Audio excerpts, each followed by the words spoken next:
Good morning, dear student. Today we will read our third lesson, two stories about flying. The first story is His Flight, written by Liam O'Flaherty. In this story, there is a young seagull who lived with his family near a ledge. The youngest seagull was not able to fly. She lacked his confidence and he always afraid of flying. He believes that his wings will not support him, so he was not able to fly. His parents always threaten him to let him starve unless he flies away, but he does not try. One day, his parents leave him alone on the ledge without food. The young seagull watches his brothers and sisters swimming, diving in the sea for fish, but no one offers him food. His whole family, except the young seagull, are on the plateau. The young seagull is very hungry. He screams for food. Then his mother picks up a piece of the fish and went near to him. He dives for food from the ledge. He falls down with a scream. While falling down in the sea, the young seagull spreads his wings and begins flying. He is no longer afraid. He flies downwards and upwards. He enjoys his first flight. He then lands on the sea with some difficulty. The whole family becomes happy and cheer him. The young seagull was confidence to fly. He has much confidence of flying. This is the summary of this lesson. Lesson's first story, his first flight. एक young seagull की story है जो कि उड़ने में अपने आप को असहज महसूस करता था। कई बार कोशिश करता लेकिन डर के मारे उड़ नहीं पाता था। उसे हमेशा यह भय था कि अगर वह उड़ेगा और पंख नहीं खोल पाया तो वह नीचे की ओर गिर जाएगा। उसके पेरेंट्स, उसके ब्रदर्स और सिस्टर्स कई बार कोशिश करते हैं कि वह कैसे भी उड़ना सीख जाए, लेकिन इस कार्य में वो सफल नहीं हो पाते। एक दिन यंग सीगल के पेरेंट्स उसे उसी लैच के ऊपर धमकी दे करके छोड़ के चले जाते हैं कि जब तक तुम उड़ना नहीं सीखोगे तुम्हें खाने को नहीं मिलेगा। यंग सीगल सुबह से शाम तक उसी चट्टान पर बैठा हुआ अपने ब्रदर सिस्टर्स को और अपने पेरेंट्स को देखता रहता है। उन्हें खाते हुए, उन्हें डाइव लगाते हुए देखता है और दुखी महसूस करता है। काफ़ी देर के बाद में जब वह भूख से व्याकुल होता है और अपनी माँ को पुकारता है तो माँ उसकी ओर एक फिश का टुकड़ा लेकर के उड़ान भरती है, लेकिन जैसे ही बिल्कुल सीगल के नज़दीक जाती है वो बैकवर्ड होकर के दोबारा से लौटने लगती है। सीगल मछली के टुकड़े को अपने नज़दीक आया पा करके उसके ऊपर झपटता है, लेकिन माँ के मुड़ जाने से वो नीचे की ओर गिरने लगता है। तभी वह अपने पंखों को फैलाता है, उनको फड़फड़ाता है और अचानक से उसके पंख खुल जाते हैं और नीचे गिरने की बजाय वापस वो ऊपर उठने लगता है और खुले आसमान में विचरण करने लगता है।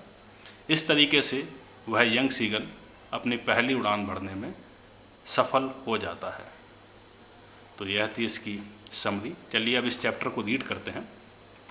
His first flight, the young seagull was alone on his ledge. वह नन्हा सीगल अपने उस लेज पे, उस चट्टान पर अकेला था। His two brothers and his sisters had already flown away the day before. उसके दो भाई और उसकी बहन एक दिन पहले ही उड़कर जा चुके थे। He had been afraid to fly with them. वह उनके साथ उड़ने से डर गया था। Somehow when he had taken a little run forward to the brink of the ledge and attempted to flap his wings, he became afraid. जब उसने किसी प्रकार से उस चट्टान के किनारे तक दौड़ लगाई और अपने पंखों को फड़फड़ाने की कोशिश की तो वह डर गया. The great expanse of sea stretched down beneath, and it was such a long way down, miles down. नीचे विशाल समुद्र फैला हुआ था और यह मीलों तक फैला हुआ था. He felt certain that his wings would never support him. उसे निश्चित लग रहा था कि उसके पंख कभी भी उसको सहारा नहीं देंगे. So he bent his head and ran away back to the little hole under the ledge where he slept at night. इसलिए उसने अपना सिर झुकाया और उस चट्टान के नीचे उस छेद की ओर वापस दौड़ गया जहाँ पर वह रात को सोया करता था. Even when each of his brothers and little sisters, whose wings were far shorter than his own, ran to the brink, flapped their wings and flew away. यहाँ तक कि जब उसके छोटे भाई व बहन जिनके पंख उसके स्वयं के पंखों से भी बहुत छोटे थे किनारे की ओर दौड़े, अपने पंख फड़फड़ाए और उड़ गए. He failed to muster up courage to take that plunge which appeared to him so desperate. तब भी वह उस छलांग को लगाने के लिए साहस जुटाने में असफल रहा जो उसे बहुत भयावह लगती थी. His father and mother had come around, calling to him shrilly.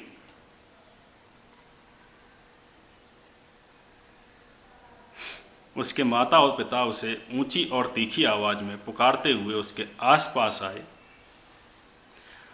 upbraiding him, threatening to let him starve on his legs unless he flew away.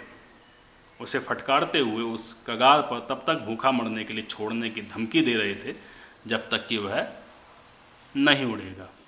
But for the life of him he could not move.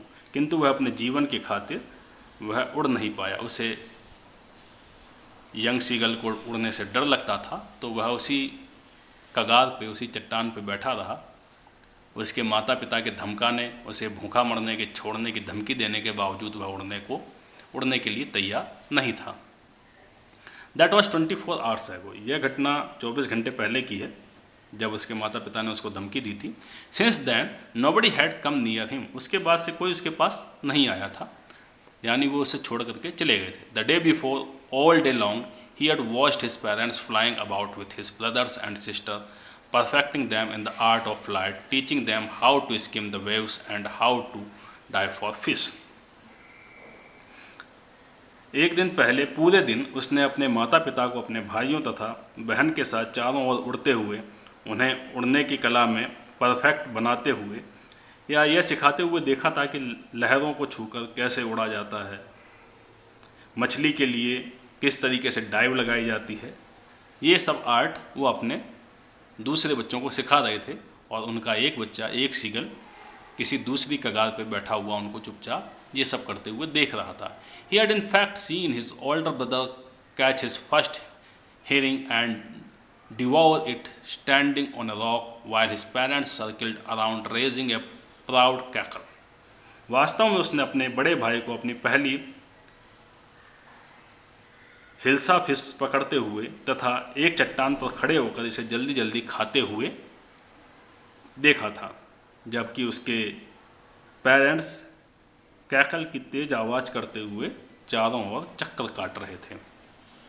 All the morning the whole family had walked about on the big flat midway down the opposite cliff, taunting him with his cowardice. और पूरी सुबह उसका पूरा परिवार उसको उसकी कायरता के लिए ताने मारते हुए सामने वाली नीचे की चट्टान पर एक बड़े पठार के बीच में घूमता रहा था. The sun was now ascending the sky, blazing on his legs that faced the south. अब सूर्य आकाश में चढ़ रहा था जो कि उसके कगार जिसका मुंह दक्षिण की ओर था पर चमक रहा था. He felt the heat because he had not eaten since the previous nightfall. वह क्रोधित हो रहा था, उसे भूख भी लग रही थी क्योंकि उसने कल शाम से कुछ भी नहीं खाया था.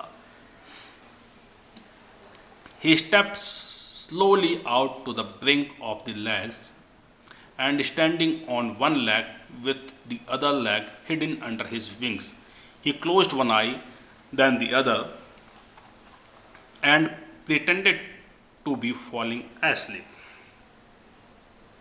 उसने धीरे धीरे कगार के नीचे किनारे की तरफ कदम बढ़ाए तथा एक टांग पर खड़े होकर दूसरी टांग को अपने पंखों में छिपाया। उसने एक आंख बंद की, फिर दूसरी, और सोने का बहाना किया। Still they took no notice of him, फिर भी उन्होंने उस पर कोई ध्यान नहीं दिया। He saw his two brothers and his sister lying on the plateau, dozing with their heads sunk into their necks. उसने अपने दोनों भाइयों और अपनी बहन को अपने अपने सिर को अपनी अपनी गर्दन में छिपाकर पठार पे ऊँघते हुए, डोजिंग करते हुए देखा था। His father was preening the feathers on his white back. उसके फादर अपनी चोंच से अपनी सफ़ेद पीठ के पंखों को संवार रहे थे। Only his mother was looking at him. केवल उसकी माँ उसकी ओर देख रही थी। She was standing on a little high hump on the plateau.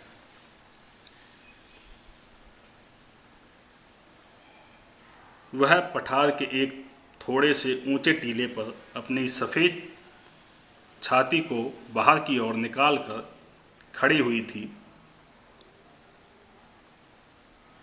Now and again she tore at a piece of fish that lay at her feet and then scraped each side of her beak on the rock.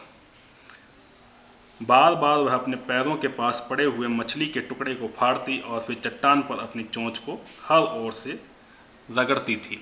The sight of the food maddened him. इस food की site ने उसको पागल कर दिया था, यानी इस भोजन के दृश्य ने उसे पागल कर दिया था। How he loved to tee up food that way, scraping his beak now and again to wet it.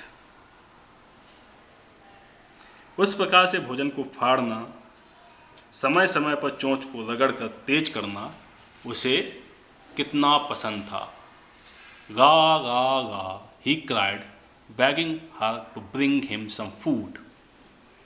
उसने अपनी माँ से कुछ खाने के लिए रिक्वेस्ट की और चिल्लाते हुए गा गा गा की ध्वनि पैदा की। गा कोकल हो, शी स्क्रीम्ड बैक डेरिसिवली. उसकी माँ ने उपहास करते हुए प्रत्युत्तर में आवाज़ की, गा कोकल हो. But he kept calling plaintively, and after a minute or so he uttered a joyful scream.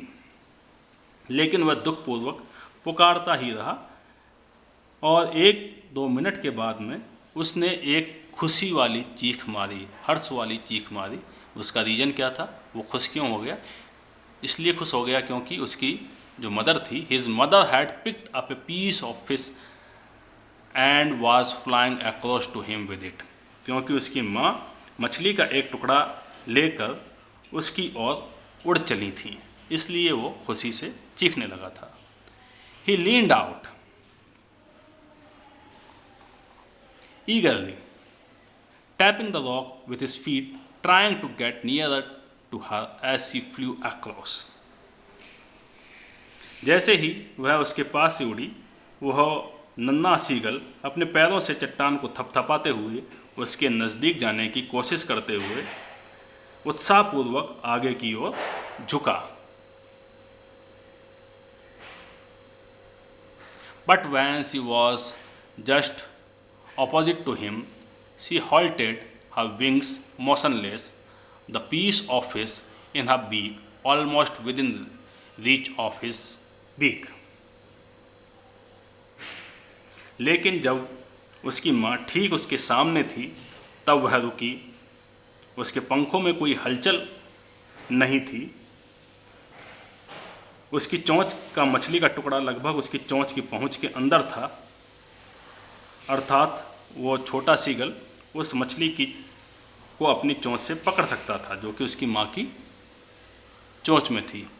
He waited a moment in surprise, wondering why she did not come nearer, and then, maddened by hunger, he dived at the fish.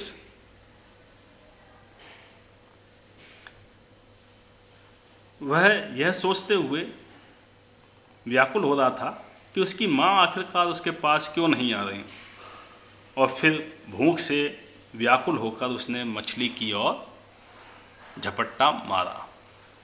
With a loud scream, he fell outwards and downwards into space. एक जोर की चीख के साथ वह आकाश में दूर नीचे की ओर गिरा। Then a monstrous terror seized him and his heart stood still. तब एक भयंकर डर ने उसको जकड़ लिया और उसके हृदय की धड़कनें रुक सी गईं। He could hear nothing. वह कुछ भी नहीं सुन पाया। But it only lasted a minute. लेकिन यह सारी स्थिति केवल एक मिनट के लिए रही। The next moment he felt his wings spread outwards. अगले ही क्षण उसने अनुभव किया कि उसके पंख बाहर की ओर फैल गए हैं। The wind rushed against his breast feathers, then under his stomach and against his wings.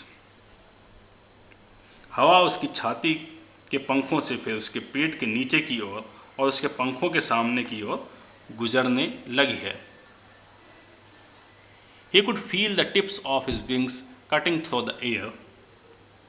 वह अनुभव कर सकता था कि उसके पंखों के सिरे हवा को चीर रहे थे।